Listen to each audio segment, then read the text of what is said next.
आणि त्या वाळव्याच्या कुत्र्याला मी आवाहन करतोय बिरोबाच्या मनातनं, तुम्ही जर जातीवंत पाटील असाल तर उद्या दुपारी प्रेस घेऊन जयंत पाटील आणि तो वाळव्याचा कुत्रा मला टायमिंग देईल, टायमिंग.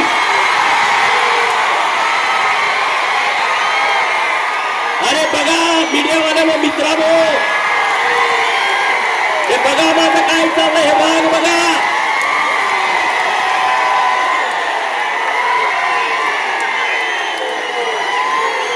माझं वाक्य पुढचं ऐकून घ्या.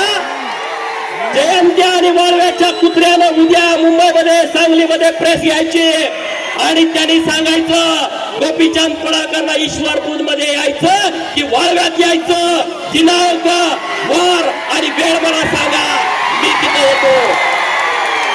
बरोबर ना? माझ्याकडे पोरं यायची गरज नाही रे, ती तुमच्यात हिंमत नाही डरपोकानो. पण मी तुम्ही सांगाल तिथे येतो, हे मला तुम्हाला सांगायचं आहे. जायचं ना? जायचं का? मीडियावाल्यांना माझी विनंती आहे, त्याला सांगा असं गोपीचंदला बदनाम करून भीती घालून गोपीचंद थांबणारा माणूस नाही आहे.